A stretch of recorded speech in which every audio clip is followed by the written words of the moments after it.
পোলাও তো অনেক রকম খেয়েছেন, কিন্তু নারকেলের দুধ দিয়ে পোলাও বানিয়ে কি কখনো খেয়েছেন? যদি না খেয়ে থাকেন তাহলে অবশ্যই একবার ট্রাই করুন। বিশ্বাস করুন, খেতে হয় অসাধারণ। Welcome back to my channel সোহানীর রান্নাঘর। আজ আপনাদের সাথে আমি শেয়ার করব নারকেলের দুধের পোলাও, অর্থাৎ নারকেল পোলাও। খেতে যেমন অসাধারণ হয় তেমনই কিন্তু রাইসগুলো হয় ঝুরঝুরে। সবসময় তো বাসন্তী পোলাও, নোনতা পোলাও, এরকম নানান ধরনের পোলাও খেয়েছেন, কিন্তু একবার এই নারকেলের দুধ দিয়ে পোলাওটা বানিয়ে দেখুন, আশা করি খুব ভালো লাগবে। তো চলুন শুরু করা যাক।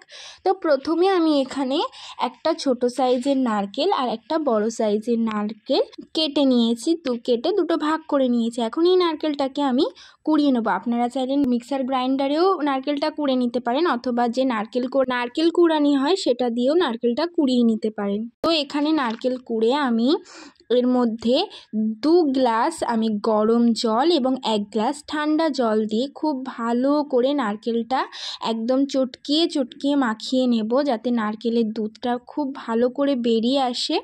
তো আমি যেভাবে এখানে নারকেলের দুধটা বার করছি, আপনারাও কিন্তু এইভাবে বার করবেন।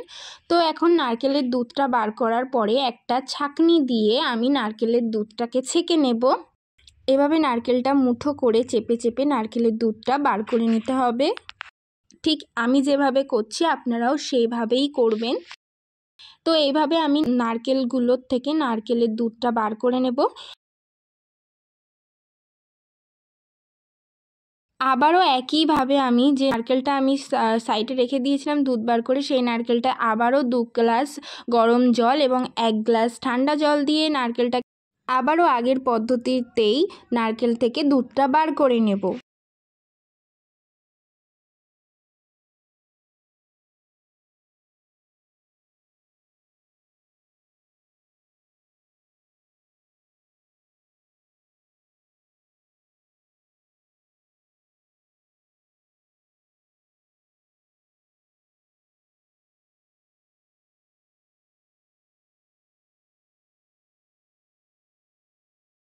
তো যতক্ষণ নারকেলে জল দেওয়ার পরে দুধ বেরাবে, আপনারা কিন্তু ঠিক ততবারই এইভাবে নারকেলের দুধটা ছেঁকে নেবেন।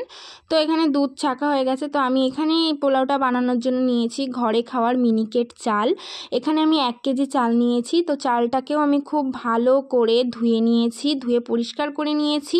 আপনারা এখানে ঘরের যে চাল খান, অর্থাৎ মিনিকেট চালেরও করতে পারেন অথবা অন্য চালেরও করতে পারেন। তো এখানে আমি গ্যাসে একটা হাঁড়ি বসিয়ে দিয়েছি। হাঁড়িটা গরম হয়ে গেলে ওর মধ্যে দিয়ে দিয়েছি আমি 4 চামচ ঘি। ঘিটা গরম হয়ে গেলে এখন আমি ওর মধ্যে ধুয়ে রাখা চালগুলো দিয়ে খুব ভালো করে চালটাকে কিন্তু ভেজে নেব। আমি কিন্তু এখানে চালটা 4 থেকে 5 মিনিট মতন নাড়াচাড়া করে খুব ভালো করে ভেজে নিয়েছি। তো এখানে ভাজা হয়ে গেলে দেখবেন চালটা থেকে জল শুকিয়ে গেছে এবং খুব ভালো করে ভাজা হয়ে গেছে। তো ভাজা হয়ে গেলে এখানে আমি এখন নারকেলের দুধটা দিয়ে দেব। নারকেলের দুধ দেওয়ার পরে আমি এখানে 1 কাপ পরিমাণে জল ব্যবহার করেছি। এখন এর মধ্যে দিয়ে দেবো আমি 2টো তেজপাতা, 4টে ফাটানো এলাচ দিয়ে আবারও দুধটা এবং চালটা খুব ভালো করে নাড়িয়ে চাড়িয়ে মিশিয়ে নিয়ে আমি এখন এখানে ঢাকা দিয়ে দেবো। এখানে গ্যাসের ফ্লেমটা আপনারা হাইতে দিয়েই রাখবেন, অর্থাৎ জোরে দিয়ে রাখবেন।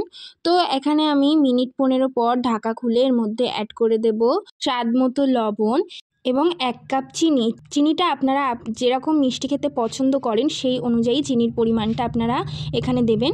তো এখানে আমার একটু জল লাগবে, তো আমি এখানে এই কাপের 1 কাপ জল অ্যাড করে দেবো। তো আমি কিন্তু এখানে এই বড় কাপের 2.5 কাপ চাল এখানে নিয়েছিলাম এবং আমি 5 কাপ জল এখানে দিয়েছি। তো আপনারাও কিন্তু চাল এবং জলের পরিমাণটা মেপে ব্যবহার করবেন।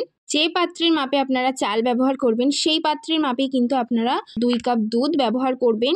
এরপরেও যদি আপনাদের মনে হয় চাল শক্ত, এখনও এখানে দুধ লাগবে, তাহলে আপনারা দুধ অ্যাড করতে পারেন অথবা জলও ব্যবহার করতে পারেন। তো এখন এর মধ্যে আমি কাজু কিশমিশ দিয়ে সব কিছু খুব ভালো করে মিশিয়ে ঢাকা দিয়ে দেবো। তো 10 থেকে 16 মিনিটের মধ্যে এখানে আমার পোলাও রেডি। তো এখন আমি এখানে যা একটা বাটির মধ্যে জাফরান গুলে সেই জাফরানটা এখন আমি ভাতের সঙ্গে মিক্স করব। তো আমি যেভাবে মিক্স করছি আপনারা কিন্তু ঠিক সেভাবেই মিক্স করবেন। সব ভাত কিন্তু আপনারা একসঙ্গে মাখাবেন না, তাহলে ভাতগুলো কিন্তু ভেঙে যাবে, চালগুলো অর্থাৎ ভেঙে যাবে। তো এখানে অল্প অল্প করে জাফরানগুলোর জলটা দিয়ে ভাতগুলো হালকা হাতে মাখাতে হবে, ঠিক আমি যেভাবে মাখাচ্ছি সেভাবেই। খুব বেশি কিন্তু এখানে প্রেশার দেবেন না। তো একদিকে অল্প অল্প করে জাফরানগুলো জল দিয়ে মাখাতে হবে।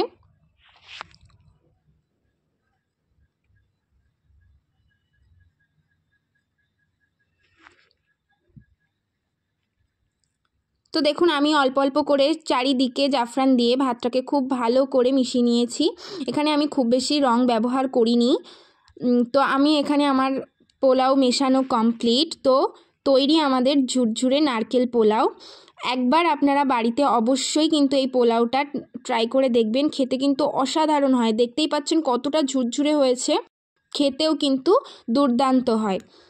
তো আজকের ভিডিওটি আপনাদের কেমন লাগলো সেটি অবশ্যই কমেন্ট করে জানাবেন। যদি ভালো লেগে থাকে একটা লাইক করবেন, এবং ভিডিওটি কেমন লাগলো আর আপনারা বাড়িতে নারকেল পোলাওটা ট্রাই করেছেন কিনা সেটি অবশ্যই কমেন্ট করে জানাবেন। যারা আমার চ্যানেলটি এখনও সাবস্ক্রাইব করেননি তাদের আমার চ্যানেলটি সাবস্ক্রাইব করার অনুরোধ রইল। তো সবাই খুব ভালো থাকবেন, সুস্থ থাকবেন এবং সাবধানে থাকবেন। দেখা হচ্ছে আবারও পরবর্তী ভিডিওতে। Thank you for watching.